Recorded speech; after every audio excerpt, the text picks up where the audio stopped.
Us, Ahiru says, hey, what's up? Konnichiwa. So, in this video, talk time number 25. Yay.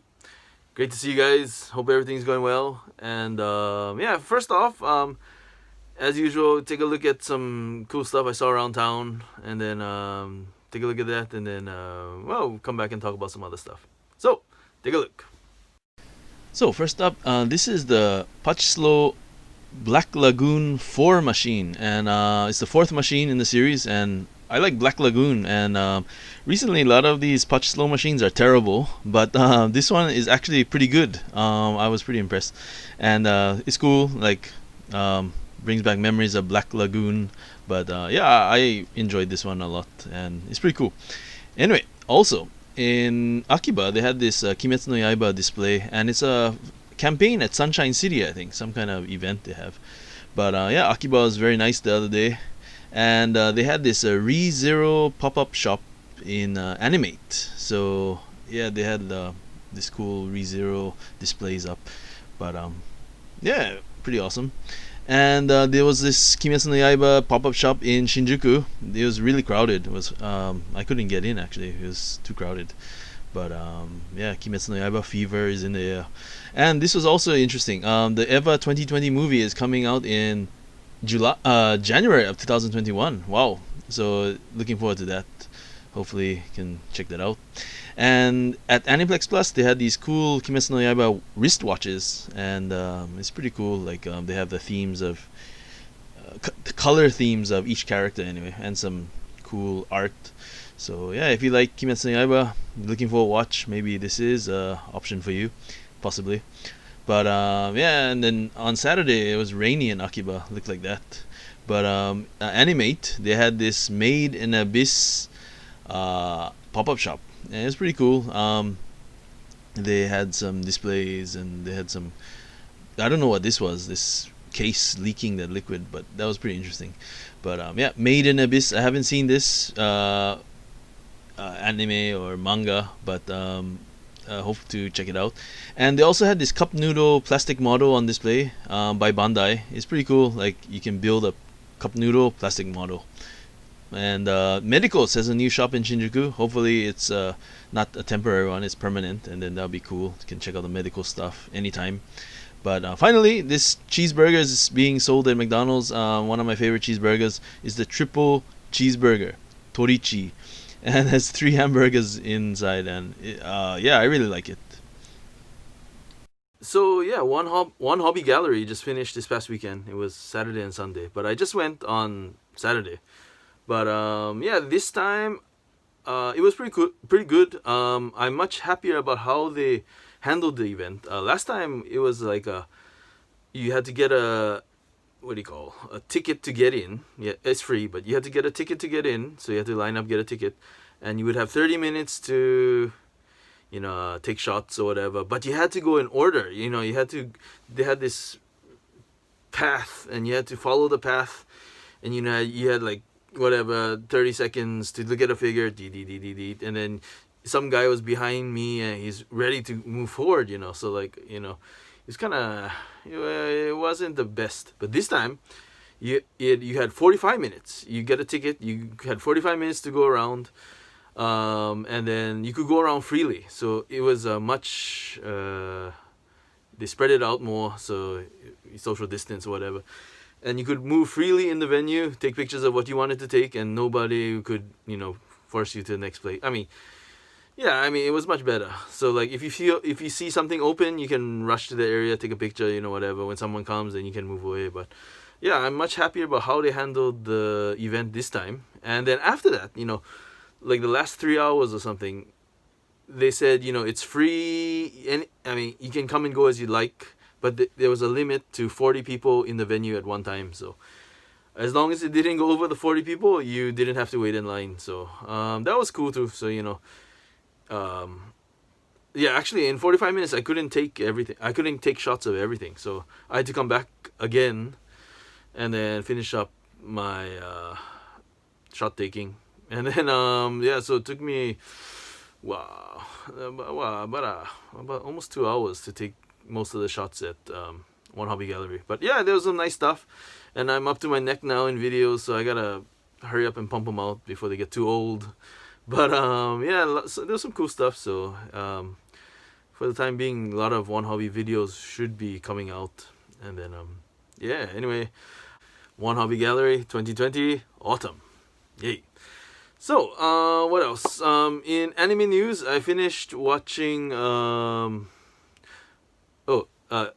no Sora. So I went to episode 50, and in general, you know, I liked it, and they're finally getting around to getting better, and so that's cool. But I don't know why, but there's some of the stuff like with Madoka-chan. Madoka-chan, I don't know. I don't know what she's thinking, but kind of. I don't know. Everything was good except Madoka-chan. I don't know why Madoka-chan is. I don't know what she's doing, but anyway. But yeah, anyway, well, Ahiru no Sora was very good, so hopefully check out more Ahiru no Sora next season. And yeah, I started watching also Hypnosis Mic. Yeah, it was recommended to me, you know, as like about rap battles and in Shinjuku and in Ikebukuro, like in Tokyo, they had, or in, you know, this Tokyo area, there's like all these rap teams and they would rap battle. So, you know, when it was told to me, I thought it was pretty good. I mean, it sounded pretty good. You know, I like rap, and I mean, yeah, I'm kind of interested in rap battles. But anyway, so I started watching this anime called Hypnosis Mic, and I watched the first episode. But I mean, it's pretty popular these days, but it was not what I expected. Like, it wasn't like real rap battles. It was like something else. Like I mean, they're rapping, but and then like they're rapping and fighting at the same time. Like actually fighting. Like, you know, they would finish their rap, and then there would be this explosion. You know, guys would be on the ground or something. So I mean, yeah, well, it wasn't my thing, I think, but it's still very popular in Japan. Hypnosis Mic, and I guess it's good for rap in general. Like, makes rap more popular.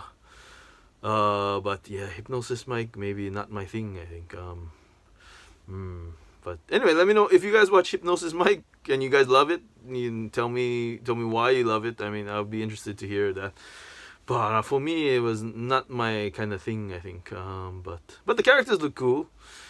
But story-wise, it wasn't. Well, it's not for me, I think. But anyway, Hypnosis Mic, yay! Oh yeah, in gaming news, I think last weekend, Sega released a revamped version of Streets of Rage. So Streets of Rage is like this old school game that was on the Mega Drive or Sega Genesis, you know, way back in the day.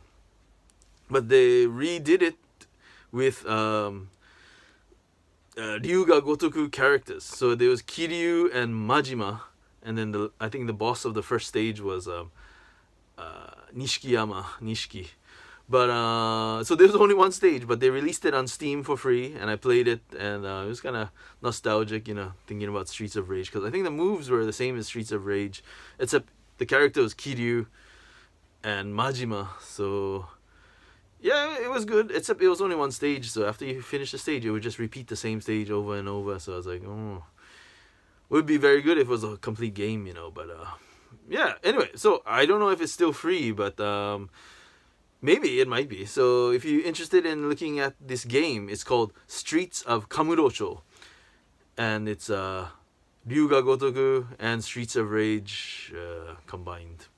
But yeah, pretty cool stuff. I mean, it was nostalgic, so I enjoyed it. Yay. So to finish off, there was just a question about well, in the comment section, and then it was about why Banpresto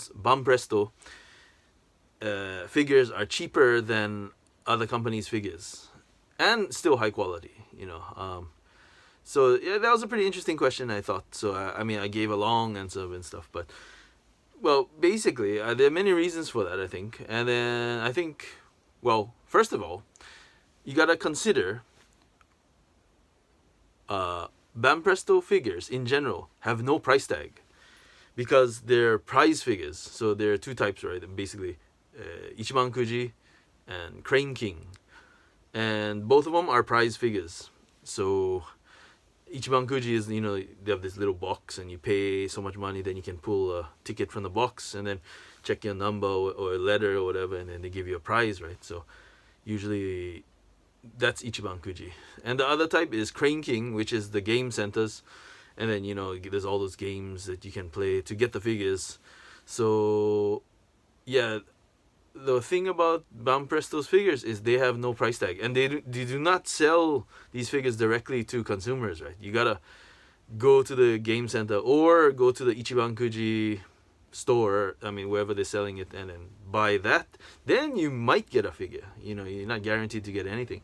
Oh, I mean Ichiban Kuji you can get something, but it might not be a figure. You know, it just might be a keychain or something, which is, you know, you're unlucky if you got the keychain, unless you wanted the keychain. But yeah, anyway, so you could spend a lot of money trying to get the Banpresto figures, because there's no price, right? I mean, but you could be lucky and just pay 100 yen and get it your first crack, you know. I mean, unlikely, but it's possible. It's possible. So you might get an awesome figure for 100 yen. You might not get anything for $100, you know. It's like